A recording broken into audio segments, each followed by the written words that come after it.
Halo guys, kembali lagi di 87 Garage. Kali ini saya akan menjelaskan tentang static balance yang sudah disinggung di video sebelumnya. Apa sih itu static balance? Dari katanya sendiri aja udah bisa kita tebak atau kita artikan. Kalau statis itu artinya diam, balance itu artinya keseimbangan. Jadi static balance itu posisi titik mati krek as saat posisi diam atau tidak bergerak. Nah, jika kalian nanti lepas krek as ini di tukang bubut, itu ada alat untuk balancing krek as.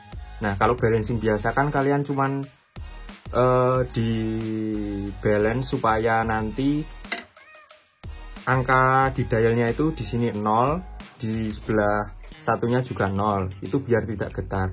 Tapi kalau static balance itu beda fungsinya. Jadi static balance itu lebih ke performa oriented, atau kalian bisa merubah peak power dari motor kalian. Kalau cara gampangnya itu, atau istilah gampangnya itu merubah karakter dari motor itu sendiri. Nah, kalian itu yang dimaksud static balance itu kalian timbang atau kalian ketahui posisi titik mati saat piston, ring, fan piston, dan juga klip piston itu terpasang semua. Nah, nanti ini ditaruh di atas alat balancing itu ya, yang nanti ada bearing-bearing itu loh, kanan kiri ada bearing. Nah, itu nanti kan kalau didiamin pasti akan berhenti di suatu titik. Nah, itulah yang dinamakan dengan static balance.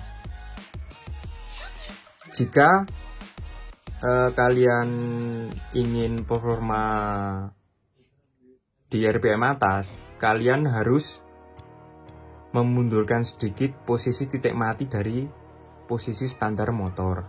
Kalau kalian ingin memaksimalkan performa di RPM bawah atau bawah menengah, atau biasa disebut akselerasi, kalian bisa memajukan posisi titik mati dari krek as itu sendiri.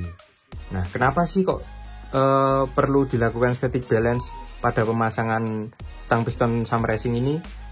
Nah, dari cara pembuatannya sendiri, stang piston summer racing itu menggunakan cara pembuatan forging atau ditempa. Jika stang piston yang standar itu menggunakan cara pembuatan casting atau dicor. Jadi dari massa jenisnya aja sudah berbeda. Pasti lebih berat yang forging. Namun kenapa lebih diminati yang forging? Karena lebih kuat untuk menahan tekanan yang lebih tinggi. Nah, kembali lagi ke penjelasan maju mundur static balance tadi. Nah, kenapa sih kok kalau mundur itu bisa menaikkan performa di RPM atas? Karena saat mesin melakukan langkah kompresi, itu nanti krek as akan memiliki dorongan lebih ke atas atau membantu kompresi yang lebih tinggi daripada posisi titik mati normal atau titik mati yang lebih maju. Nah, hal tersebut akan membantu meringankan kinerja mesin di putaran atas, sehingga otomatis peak power kalian akan lebih di RPM yang lebih tinggi. Nah, ini cocok banget buat kalian yang suka main trek panjang atau ongkean itulah. Nah, itu sangat cocok banget. Kalau kalian yang suka road race, nah itu saya sarankan untuk memajukan sedikit dari titik mati krek asnya. Nah, itu dimajukan itu kenapa kok lebih akselerasinya lebih kencang. Nah, itu karena saat posisi kinerja mesin langkah usaha atau saat terjadi ledakan, nah itu kan posisi krek as sudah agak maju gini. Nanti saat diledakan itu akan sudutnya sudah lebih mudah untuk turun. Nah, seperti ini. Kalau yang dimundurkan tadi kan posisinya seperti ini. Ini tapi membantu langkah kompresi.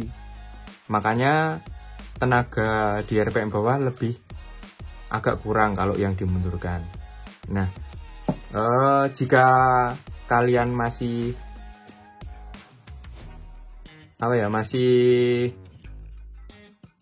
menggunakan piston standar, itu pasti tidak terlalu ekstrim untuk bagian statis balance-nya. Nah, biasanya statis balance itu dilakukan pengerjaan, yaitu di bagian sini dibor, lalu nanti dimasukin timbal. Kenapa timbal? Karena timbal itu memiliki massa jenis yang lebih berat daripada baja atau besi itu sendiri, sehingga akan bisa merubah titik keseimbangan dari kertasnya.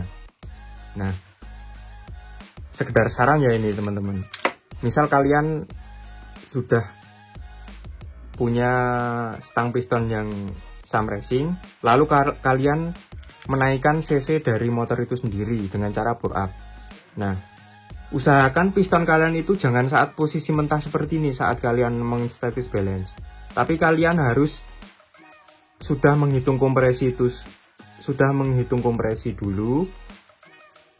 Nah, itu baru kalian serahkan ke tukang bubut, kalian minta statis balance untuk orientasi tenaga atas atau bawah tadi itu.